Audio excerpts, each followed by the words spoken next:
चलो guys, welcome back. एक बार फिर से स्वागत है आप सबका हमारे इस वीडियो के अंदर में, जिसके अंदर हम लोग चैप्टर 5 का पूरा क्विक रिवीजन करने वाले हैं।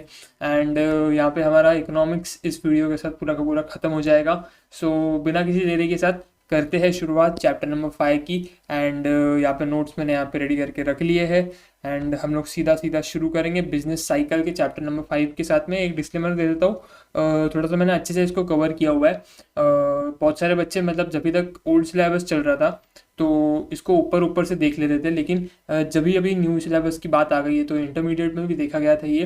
मैंने खुद ने पेपर्स दिए तो जैसे न्यू सिलेबस आने वाला है उसके हिसाब से थोड़ा जो है इंस्टीट्यूट ने जो है अपने आखिरी अटेम्प्ट में ओल्ड सिलेबस के जो है पेपर को बनाया था, सेट किया था। तो मैं भी एक्सपेक्ट कर रहा हूँ यहाँ पे मैक्रो इकोनॉमिक्स, क्योंकि न्यू सिलेबस में आने वाला है। तो चैप्टर 5 एक इकलौता आपके पास अभी के डेट में मैक्रो इकोनॉमिक्स के पार्ट से बनता है, तो हो सकता है वो उसके अंदर से ऐसे कुछ एमसीक्यूज बना जो कि अभी तक उसने नहीं बनाए। ठीक है, तो थोड़ा सा इंपॉर्टेंट बन जाता है। तो बिना किसी देरी के साथ शुरू करते हैं हमारा पहला पॉइंट, जिसके अंदर आता है फेजेस ऑफ बिजनेस साइकिल। इसमें सबसे पहला फेज आता है एक्सपांशन का। एक्सपांशन को हम लोग बूम या फिर अपस्विंग भी बोलते हैं। इसके अंदर क्या होता है, तो हमारा जो नेशनल आउटपुट है, एम्प्लॉयमेंट है, कैपिटल एंड कंज्यूमर एक्सपेंडिचर है, सेल्स और प्रॉफिट हो गया, ये सारा जो है बढ़ता है, इंक्रीज करता है। और साथ साथ हमारा जो स्टॉक प्राइसेस और बैंक क्रेडिट है ये भी बढ़ जाता है। उसके बाद आते हैं पीक। पीक के अंदर क्या होता है, तो पीक को भी हम लोग बूम या प्रॉस्पेरिटी बोलते हैं। इधर जो है हमारा ये जो है एक हाईएस्ट पॉइंट होता है हमारी साइकिल का। और साथ ही साथ output price rises rapidly leading to increase cost of living. हमारा कॉस्ट ऑफ लिविंग यहाँ पे बढ़ जाता है। एक्चुअल डिमांड जो है स्टैगनेट्स हो जाती है, हमारी स्टैगनेट हो जाती है यहाँ पे एक्चुअल डिमांड। बेसिकली यहाँ पे क्या हो रहा होता है, तो एक्चुअल डिमांड जो है इतनी आ रही नहीं होती, क्योंकि हम लोग हमारे पीक पे पहुंच जाते हैं तो इतनी डिमांड यहाँ पे आती नहीं, स्टैगनेट हो जाती है वो।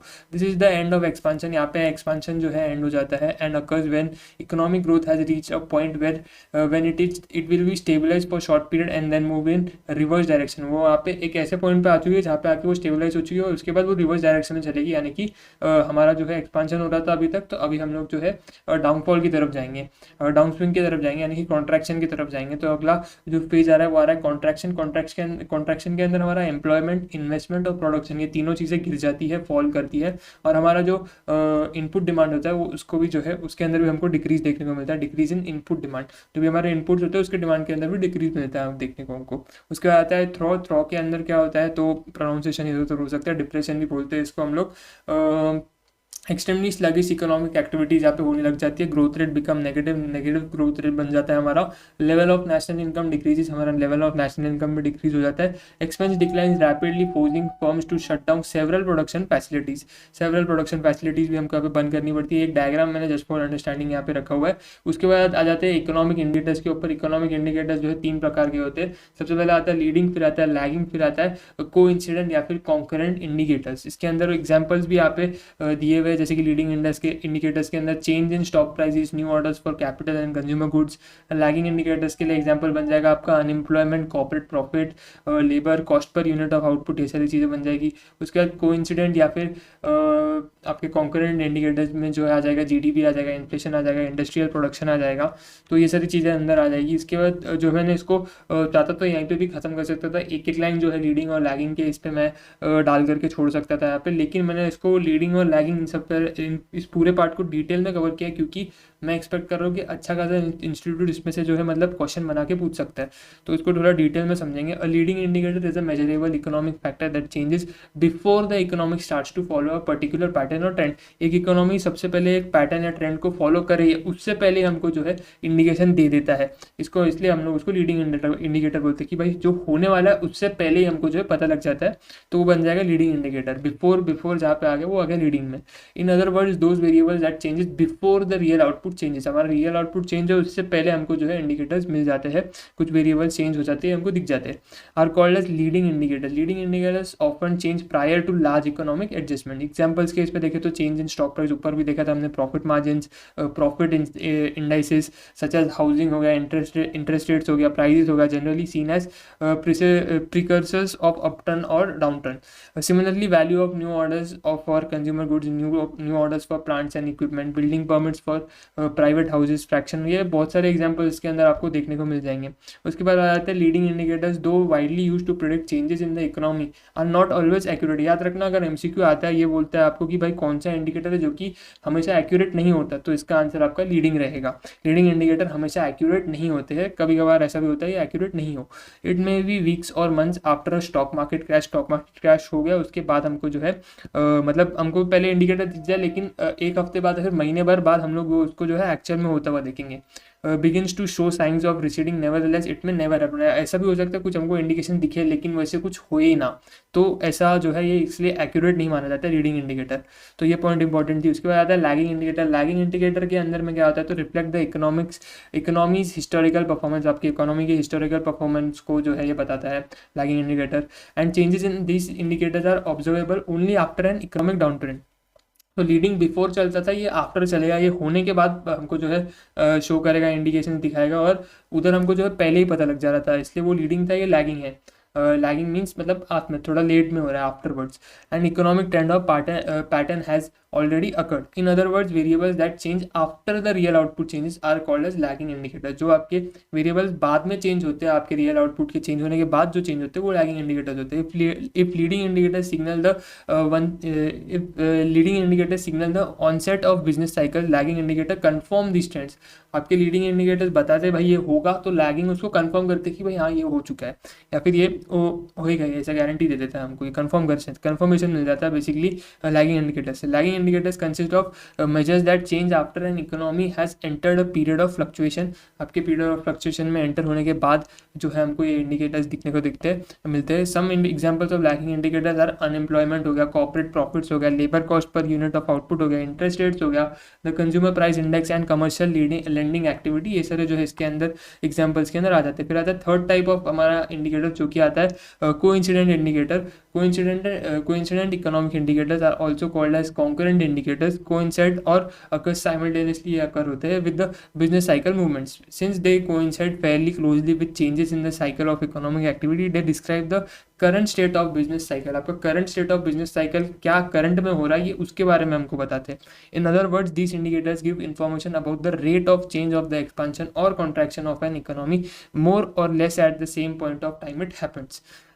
तो बेसिकली ये लोग करंट के बारे में बात करेंगे। कुल मिला के इधर से अपने को समझ में आता है कि भाई करंट में क्या हो रहा है, उसके बारे में हमको जो है और इन्फॉर्मेशन देंगे कि भाई क्या चल रहा है क्या नहीं चल रहा है, उसके बारे में हमको ये जो है कम ज़्यादा चीज़ें बता देंगे। A few example of coincident indicators are gross domestic product, industrial production, inflation, personal income, retail stage and financial market trends such as stock market price. ये सारे जो है इसके अंदर एग्जाम्पल्स में बैठ जाते हैं। एग्जाम्पल्स भी अच्छे से तो थोड़े से याद करके जाना, हो सकता है एमसीक्यू बन जाए इधर से भी, एग्जाम्पल्स के ऊपर से भी, कि भाई कौन सा एग्जाम्पल कहाँ आ रहा है वो भी अपने को समझ में आना चाहिए। तो ये एक बार जो है नोट्स के थ्रू आप लोग जो है गो थ्रू कर सकते हो। फिर आते हैं features of business cycle. Features of business cycle देख लेते हैं क्या है क्या नहीं। Business cycles occur periodically although they do not exhibit the same regularity. तो यहाँ पे पॉइंट बन जाता है कि सेम रेगुलरिटी के साथ ये अकर नहीं होंगे। The duration of this cycles very, the intensity of fluctuation also very. Duration भी वेरी करेगी और इंटेंसिटी भी वेरी करेगी। Business cycles have distinct phase of expansion, peak हो गया, कॉन्ट्रैक्शन हो गया, एंड थ्रू ये तो हम लोग ऊपर ही देख के आ चुके हैं। These phases seldom display smoothness and regularity.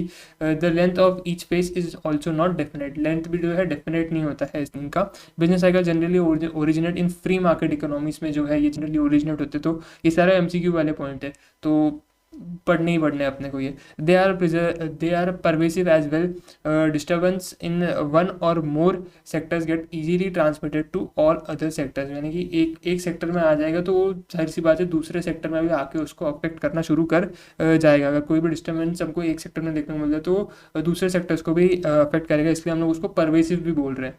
Although all sectors are adversely affected by business cycles, some sectors such as capital goods industries, durable consumer goods industries etcetera are disproportionately affected. Moreover, compared to the agriculture sector, the industrial sector is more prone to adverse effects of trade cycles। तो यहाँ पे ज़्यादा करके industrial sectors के अंदर हमको ज़्यादा जो है ये ज़्यादा करके जो फ्लक्चुएशंस है वो देखने को मिलने वाले हैं। तो इंडस्ट्रियल सेक्टर के अंदर हमको ज़्यादा फ्लक्चुएशन देखने को मिलने वाले हैं। ये वाला पॉइंट भी ऐसे एमसीक्यू के पॉइंट ऑफ व्यू से बहुत ज़्यादा इंपॉर्टेंट रहेगा। फीचर्स एक बार अच्छे से जो है देख के जाना है एग्जाम में, हो सकता है यहाँ पे एमसीक्यू जो है इधर से उठ के पूरा आ जाए।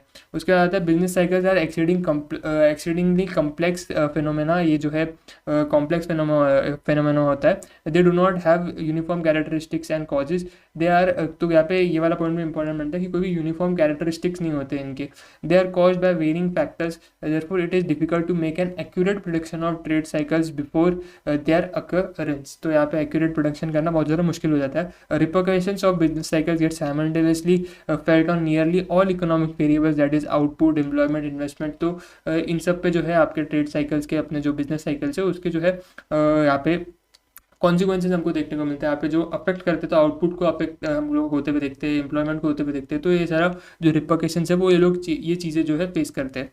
उसके बाद आता है business cycles are contagious and are international in character. They begin in one country and mostly spread to other countries through trade relations. For example आपका जो है great depression of 1930 in the USA and great Britain affected the almost all the countries, especially the capitalist countries of the world. तो हम लोग free market economy में होते हुए देखते हैं, तो जाहिर सी बात है कैपिटलिस्ट इकोनॉमी उसका अल्टरनेटिव नाम बनता है। तो यहाँ पे जो कैपिटलिस्ट कंट्रीज है उनको जो है ये ज़्यादा करके अफेक्ट होते हुए हमने देखा था। Business cycles have serious consequences और wellbeing of the society, wellbeing of society के ऊपर भी जो है ये सीरियस कॉन्सिक्वेंसेज रखता है। तो यहाँ पे फीचर्स हमारे खत्म हो जाते हैं। उसके बाद आते हैं कॉजेज ऑफ बिजनेस साइकिल। तो दो तरह के से कॉजेज हम लोग देखेंगे, एक तो देखेंगे इंटरनल कॉजेज, दूसरे देखेंगे एक्सटर्नल कॉजेज। इंटरनल कॉजेज के अंदर क्या होगा, तो फ्लक्चुएशन इन इफेक्टिव डिमांड। हम लोग फ्लक्चुएशन देखेंगे इफेक्टिव डिमांड के अंदर में, जो कि केनेसिस यहाँ पे जो इकोनॉमिस्ट है इन्होंने जो है ये चीज़ हमको बताई थी। तो ये एमसीक्यू के पॉइंट में पूछता है इंस्टीट्यूट, तो याद रखना।